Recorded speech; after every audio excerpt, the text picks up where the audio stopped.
This is Randy. Paige is live at a protest by DACA supporters in downtown L.A. And Randy, what are they telling you about their next moves?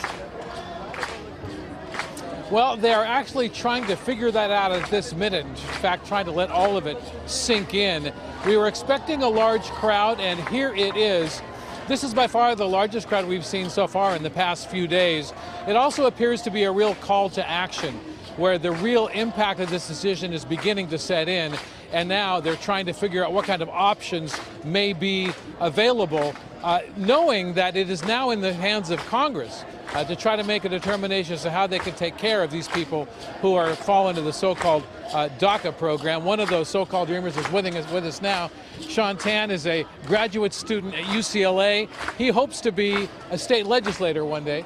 Sean, describe the emotional roller coaster. Well, right now I'm in a state of confusion. There's a lot of anger and disappointment, but also a call to action.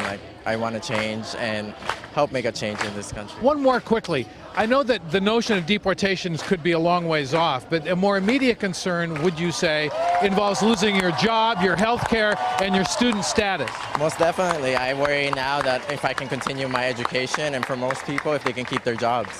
Thank you, Sean. In fact, we asked that question, to Mayor Eric Garcetti earlier today. What happens if in the next 6 months Congress cannot come up with any legislation? What happens to the Dreamers, particularly when it comes to their jobs? Listen to what he had to say. Make no mistake, what the president did today leaves them in a free fall that while they're not going to hit for 6 months, if nothing is done, they hit 6 months from now. And you can't save their jobs? No. We also spoke to L.A. County Supervisor Janice Hahn, who until recently was a member of Congress. We asked her if her former colleagues will be able to put their political differences aside and pass a law that will give so-called dreamers a permanent right to stay. I hope they can, but I'll tell you personally, I was disappointed when I was in Congress. We had a comprehensive immigration reform bill that we had brought to the House many times. It never was even allowed to have a vote. We believe, and I still do, that if there was a vote on the House floor, it would pass. But it will be making sure that they can, maybe throw in a few things there to, at the end of the day, make sure that we really codify DACA forever. So I hope they can. I think the president gave them an ultimatum and a deadline, and I think the whole country is on the side of them protecting those who are recipients of DACA. I really believe the American people overwhelmingly support this idea. So hopefully they'll get their work done finally.